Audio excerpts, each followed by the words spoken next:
오늘 이 본문의 내용은 예수님과 구약의 제물, 즉 양을 좀 비유하면서 말씀하시는 그런 내용입니다.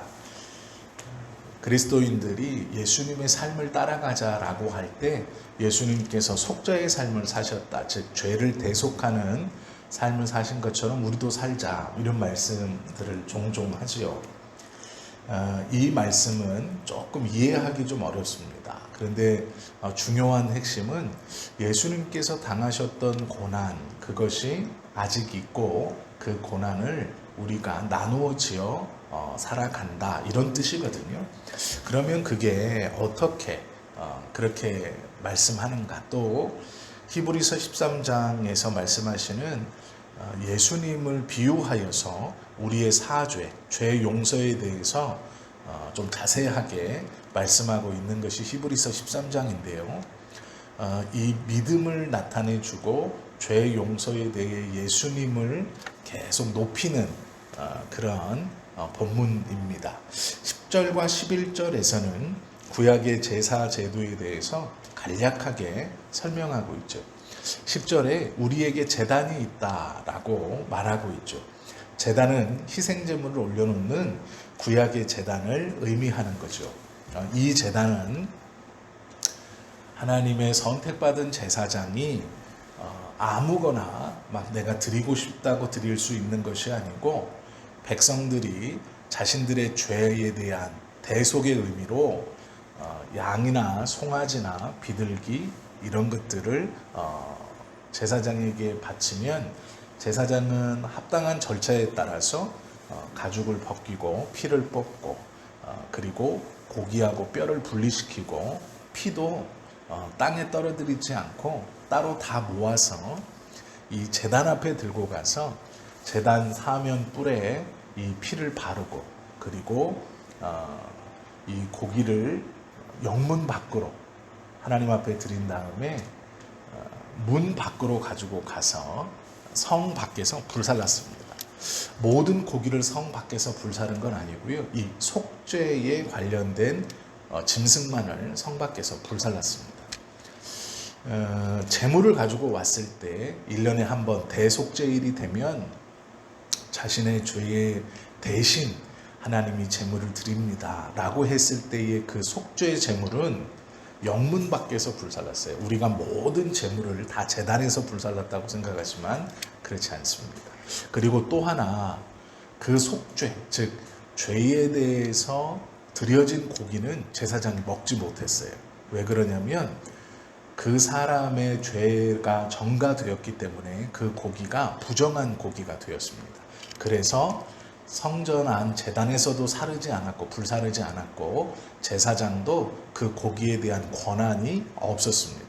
즉 하나님 앞에 감사해서 드려지는 고기나 하나님을 예배하기 위해서 드려지는 고기에 대해서 제사장은 갈고리로 그 뒤쪽 넓적다리를 찍어서 끌어내어 떨어뜨려져 뚝 떨어지는 고기에 대한 권한이 있었습니다. 그런데 이 속죄의 제물로 드려지는 짐승에게는 온전하게 하나님 앞에 다 불살라 드려야 됐는데 그 장소가 제단이 아니고 바깥에 성 밖으로 나아가서 불살랐습니다. 그것은 부정하기 때문에 그런 것입니다.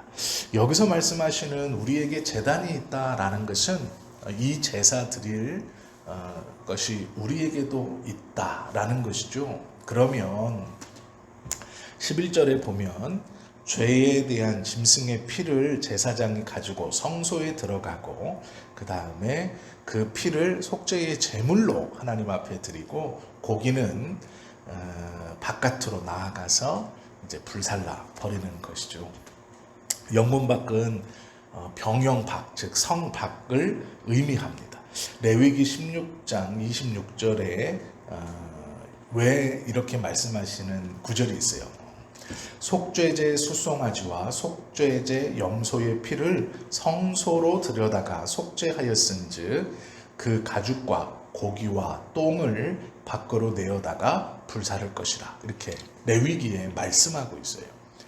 모든 걸 다 성소 안에서 태워서 하나님 앞에 드리는 게 아니라 이 죄에 관련된 것은 피를 제외한 나머지 모든 부속물들을 성 밖으로 가지고 가서 다 불사르라 이렇게 말하죠.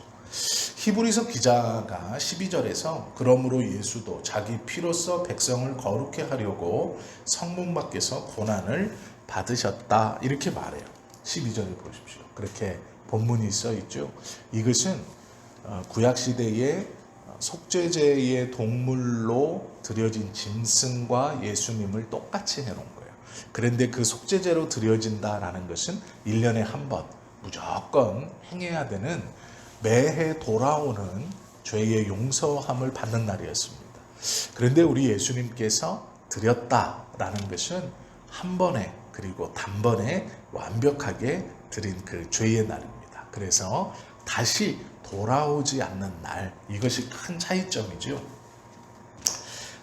이 말씀의 의미를 우리가 좀 잘 알아야 되는데요. 성 밖에 나가 예수님께서 죽으셨다, 우리도 그 예수님처럼 살아가자라는 것은 예수님께서 당하신 고난이 성도에게도 있다라는 것이고요. 예수님을 믿는다고 해서 만병통치약처럼 모든 억울함에서 우리가 건져지고 모든 어려움에서 우리가 건져지고 가난함에서 건져지고 질병에서 건져지고 라는 것이 아닙니다. 예수님께서 고난을 받으셨다. 그리고 우리도 그 예수님이 받으신 고난을 함께 받자라는 것이거든요. 영원한 제물로 드린다는 것. 히브리서 9장 13절 14절에서 이렇게 말씀하고 있어요. 그런즉 우리도 9장 13절 14절 말씀을 제가 읽어드릴게요. 염소와 황소의 피와 및 암송아지의 죄를 부정한 자에게 뿌려 그 육체를 정결하게 하여 거룩하게 하거든 하물며 영원하신 성령으로 말미암아 흠 없는 자기를 하나님께 드린 그리스도의 피가 어찌 너희 양심을 죽은 행실에서 깨끗하게 하고 살아계신 하나님을 섬기게 하지 못하겠느냐 이렇게 말씀하시거든요. 고기의 피로도 너희가 정결함을 받았다 하거늘 하물며 예수님의 피로 정결함을 받은 너희가 어찌하여 하나님을 잘 섬기지 못하겠느냐, 잘 섬길 수 있다라고 말씀하시는 것이죠. 하나님을 잘 섬기는 게 무엇이냐, 여러 가지가 있지만 히브리서 13장에서는 예수님께서 당하신 그 고난을 우리도 같이 짊어지고 성 밖에 나아가 그 희생하는 삶을 살아야 한다 이렇게 말씀하시는 거예요.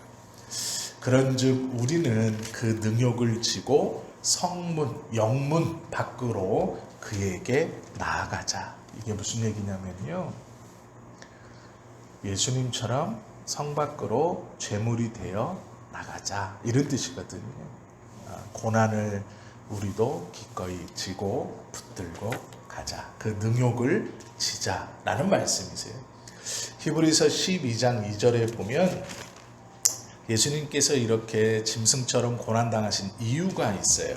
그 이유가 믿음의 주요 또 온전하게 하시는 이인 예수를 바라보자. 그는 그 앞에 있는 기쁨을 위하여 십자가를 참으사 부끄러움을 개의치 아니하시더니 하나님 보좌 우편에 앉으셨느니라.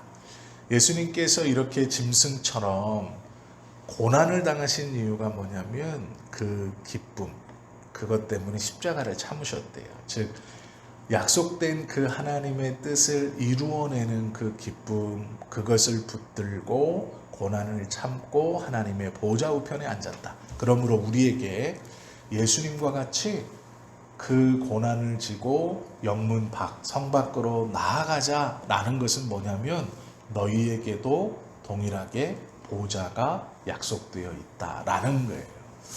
히브리서를 전체적으로 쭉 읽어보면 믿음에 대해서 얘기하는데요. 이 믿음에 대해서 무엇이라 말하느냐? 결국은 하나님의 약속, 그리고 보좌 우편에 너희가 예수님처럼 갈 것이다. 그러면 예수님이 행하셨던 그 당장 손해고 당장 어려울 것 같은 그 영문 밖에서 짐승처럼 죽어가는 그 고난도 너희도 견뎌야 한다. 그런데 우리를 고난으로 죽게 내버려 두시는 게 아니라 그 뒤에 있는 보좌를 너희도 약속받았다. 이게 하고 싶은 말이에요. 그러므로 고난이 아닌 것이죠. 영광 앞에 바로 있는 거예요. 즉, 이 고난을 견디면 바로 뒤에 영광이 따라온다라는 것이죠. 그래서 예수 믿으니까 고난받아라 이게 아니고 그 고난을 받자 영광이 바로 뒤에 있다 이런 뜻이에요. 사도 바울은 로마서 8장 17절에서 우리가 그리스도와 함께 영광을 받기 위하여 고난도 함께 받아야 될 것이라 이렇게 말씀했어요. 이 말이 우리가 당하는 고난과 어려움과 아픔과 억울함은 그것 자체로 우리에게 고통이고 아픔이 아니라 그 뒤에 바로 따라오는 영광이 있다. 그러니 우리도 고난받자. 이 말은 우리도 영광을 받자. 이런 말씀입니다. 이것은 절대로 나쁜 말이 아니에요. 예수님께서 산상수훈에서 이렇게 말씀하셨죠. 나를 인하여 너희를 욕하고 핍박하고 거짓으로 너희를 거슬려 모든 악한 말을 할 때에 너희에게 복이 있나니 기뻐하고 즐거워하라. 하늘에서 너희의 상이 큼이라 말씀하셨습니다. 즉 믿음 안에서 당하는 고난은 그것이 고난 자체로 우리에게 오는 게 아니라 그 고난과 함께 하나님의 영광과 약속의 결과가 우리에게 따라온다는 거예요. 그래서 그 고난을 우리도 받자 이 말이에요. 죽음으로 내모는 말씀이 아니고 영광으로 살리는 말씀이에요. 당장 고난은 어렵죠. 영문 밖에 나간다는 건 내쫓김을 의미하기도 하고 그 밖에서 불태워진다는 건 자신의 모든 것을 다 내어주고 불살라주고 뺏긴다는 뜻도 됩니다. 그러나 우리에게는 그러한 고난은 없어요. 그러면 우리가 믿음 안에서 믿음을 갖고 살아가면서 하루하루 우리에게 일어나는 일 중 좀 억울한 일 그리고 힘든 일, 아픈 일 그것이 그 아픔과 힘듦과 억울함으로만 끝나는 것이 아니라 그 뒤에 바로 영광이 있다. 그리고 견디자 이런 말입니다. 영문 밖으로 그에게 나아가자. 이것은 세상을 등진하는 말이 아니에요. 적극적으로 하나님의 영광을 취하자 이런 뜻이거든요. 속죄가 없으면 소망도 없고 영생도 없다라는 것을 기억하셔야 돼요. 고난이 없으면 영광이 없다라는 말을 기억하셔야 돼요. 오늘 우리가 함께 본 히브리서 13장 10절에서 13절 말씀은 예수님께서 제물이 되신 것처럼 우리도 제물이 되어 살자라는 거예요. 그런데 왜 그러느냐?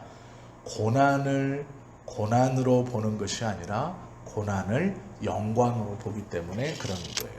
고난은 잠깐이지만 그 영광은 영원한 것이다. 그러므로 우리는 적극적으로 예수님을 따라가며 예수님처럼 그 고난을 지고 살자.